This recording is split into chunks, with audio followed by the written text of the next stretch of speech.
အားလုံးပဲမင်္ဂလာပါအခုကျွန်တော်ရောက်ရှိနေတဲ့တန်ရမ်းမြို့မှာမနက်ပိုင်းမှာတော့ကျွန်တော်ရဲ့အကြိုက်ဆုံးစားစာဖြစ်တဲ့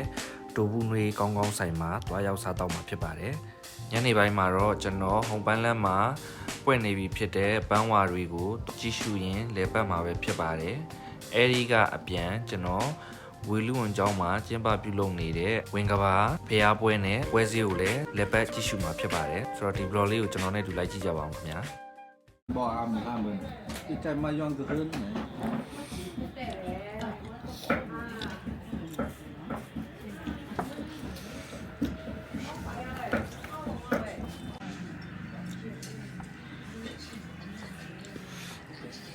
အဲ့ဒါစံခေါက်ဆွဲတာหวานตัวหัว香香เลยအဲ့香当然我也不说你怎么觉得三边เลยอ่ะ香လို့ပဲပါလိုက်上边的အခုဒီမှာကျွန်တော်မှာထားတာကတော့ကျွန်တော်အကြိုက်ဆုံးဖြစ်တဲ့တူဘူးနွေပဲဖြစ်ပါတယ်ကျွန်တော်ရန်ကုန်မှာတူဘူးနွေစားမယ်ဆိုရင်ခောက်ဆွဲတဲ့ကိုတူဘူးထည့်ပြီးတာနဲ့အချိုးပါတစ်ခါတည်းထည့်ပြီးလိုက်တာပေါ့နော်ဒီမှာတော့အဲ့လိုမဟုတ်ဘူးခောက်ဆွဲရဲ့တူဘူးရဲ့လိုအပ်တဲ့မြေပဲမှုန့်တို့ဘာတို့ကိုထည့်ပြီးတာနဲ့အချိုးရည်ကိုတက်တက်အခုလိုဘူးနဲ့လိုသလောက်ထည့်လို့ရအောင်ထပ်ပေးထားတာကိုလည်းတွေ့ရပါတယ်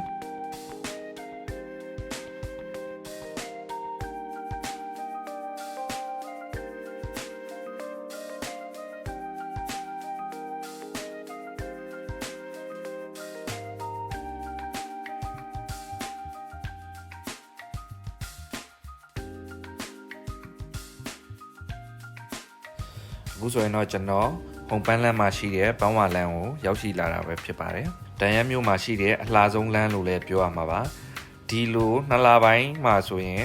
ဒီပန်းတွေကစပြီးတော့ပွင့်လာပါပြီ။ဒီပန်းပွင့်တဲ့အချိန်ကလည်းကျွန်တော်တို့ဝေလူဝန်ကျောင်းမှာကျင်းပတဲ့ဝင်ကဘာဖျားပွဲရက်နဲ့အချိန်တူတူပွင့်တာများပါတယ်။ဒီလိုပန်းပွင့်တဲ့အချိန်မှာတော့လမ်းဘေးတစ်ဖက်တစ်ချက်မှာကားတွေရက်ပြီးတော့ဓာတ်ပုံရိုက်ကြတဲ့လူတွေကလည်းတော်တော်ကိုများပါတယ်။ဒီညောင်ရောက်ရင်ချိန်လျှော့ပြီးတော့တော်တော်လေးသတိထားမောင်းရပါတယ်အခုမြင်နေရတဲ့အတိုင်းရှေ့တက်ကိုဆက်သွားမယ်ဆိုရင်တိတ်မကြခင်မှာလိမ်မော်ချန်နေရှိတဲ့နေရာကိုရောက်မှာဖြစ်ပါတယ်ကျွန်တော်ကတော့ရှေ့မှာတင်ပြန်ကြွေပြီးတော့ဖျားပွဲကိုဝင်အောင်မှာမဟုတ်လို့ရှေ့ကိုဆက်မမောင်းပြတော့ပါဘူး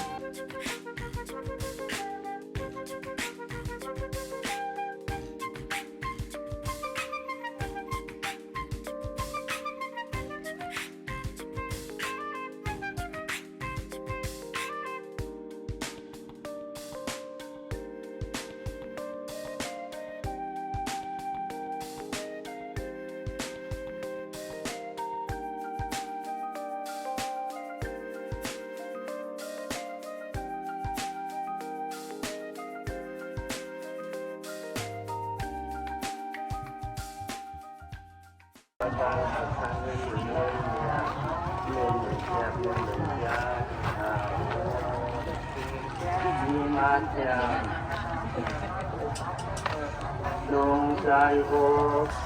外上尊，就他们所有的大人们，ဝင်ကဘာပဲဝင်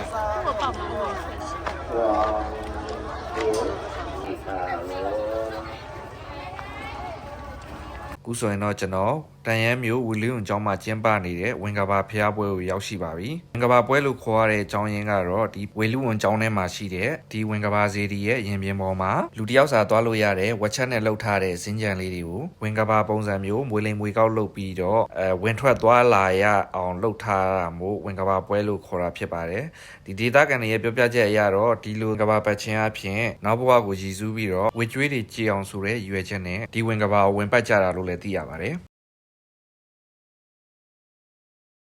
ဒါကတော့ကျွန်တော်တို့မြန်မာပြည်ကဖျားပွဲတွေမှာပါတယ်လို့မျိုးပဲရှမ်းဆက်အဖွဲ့ဖြစ်ပါတယ်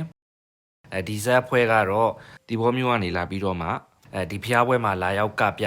ဒါလို့သိရပါတယ်အခုကျွန်တော်စိတ်ဝင်စားဆုံးဖြစ်တဲ့ဂွင်းပစ်တဲ့နေရာကိုရောက်ပါပြီဒီကိုပြစ်လိုက်တဲ့ကော်ကွင်းလေးတွေကဒီဖိုကားပေါ်ကယုံရုပ်ကိုလေးကွင်းချိတ်မိတာနဲ့ဒီဖိုကားကိုပေးမှဖြစ်ပါတယ်ဒါကတော့ရှမ်းရွာလွယ်ကလေးတွေကိုရောင်းတဲ့ဆိုင်လေးပါဒီမှာဆိုရင်လွယ်ကလေးတွေတော်တော်ကိုလှပါတယ်ဒီဖုန်းကြီးကျောင်းထဲမှာလည်းညနေကတွေ့ခဲ့တဲ့ပန်းဝါပင်တွေကိုဒီဖုန်းကြီးကျောင်းထဲမှာလည်းစိုက်ထားတာမို့တော်တော်လေးလှနေတာကိုတွေ့ရပါတယ်ညပိုင်းရောက်လာတဲ့အချိန်မှာလူကတော်တော်ကိုများလာပြီးဒီပွဲကတန်ရမ်းမြို့မှာတခြားရွာတွေကပါလာကြည့်ရတဲ့လူစီကားဆုံးပွဲလို့လည်းသိရပါတယ်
ကင်းထဲမှာဆိုရင်တော့ဂိမ်းမောင်းများစွာကိုတွေးရပါတယ်ဘောလုံးပစ်တဲ့ဂိမ်းတွေ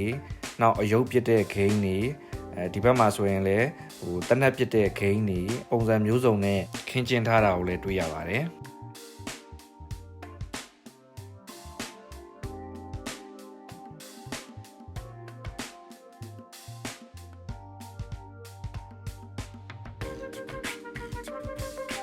ဒီဘက်မှာဆိုရင်လည်းကွင်းပစ်တဲ့ကစားနည်းကိုမှအခုလိုရုံရုံလေးတွေတင်ပြီးတော့ဆိုင်ကယ်တွေ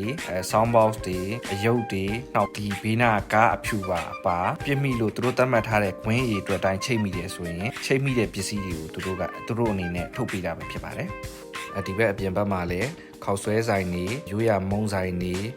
နောက်အကျော်တွေစသဖြင့်စားစရာဆိုင်တော်တော်များများကိုလည်းဒီဘက်အပြင်ဘက်မှာဖွင့်လှစ်ရောင်းချနေတဲ့ဆိုင်ကန်းတွေလည်းတော်တော်များများတွေ့ရပါတယ်ဒီလိုပွဲကင်းလာပြီဆိုရင်တော့အနှွေးထဲမှာပါလို့မရပါဘူးပွဲကင်းထဲမှာတော်တော်ကိုအေးပါတယ်ဒီဘက်ဒေသမှာပွဲကင်းလေရတဲ့အရာသာကကျွန်တော်တို့ဘက်နဲ့မတူပါဘူးအရန်အေးတဲ့ရာသီဥတုဖြစ်တဲ့အတွက်အခုလိုအနှွေးတွေနဲ့အေးချမ်းလေရတာတော်တော်ကိုလေစရာကောင်းပါတယ်ပျော်ဖို့လည်းကောင်းပါတယ်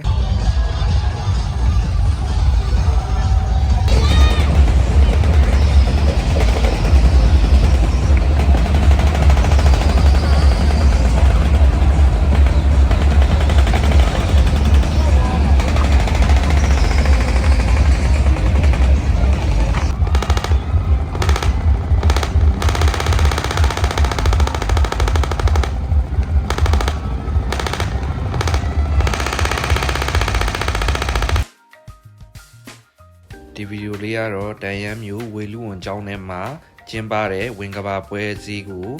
တွားရောက်လည်ပတ်တဲ့ဗီဒီယိုလေးပဲဖြစ်ပါတယ်ကျွန်တော်ရဲ့နောက်ဗီဒီယိုတွေမှာလည်းတန်ရမ်းမျိုးရဲ့ဘယ်နေရာတွေကိုတွားရောက်လည်ပတ်စားတော့အောင်လဲဆိုတာကိုကျွန်တော်ဗီဒီယိုလေးကိုစောင့်မျှော်အားပေးပါအောင်ခင်ဗျာဒီဗီဒီယိုလေးကိုကြိုက်နေတတ်တယ်ဆိုရင်လည်း like and subscribe လုပ်ခဲ့ဖို့ကျွန်တော်အနေနဲ့မေတ္တာရပ်ခံပါတယ်ခင်ဗျာအားလုံးကျေးဇူးတင်ပါတယ်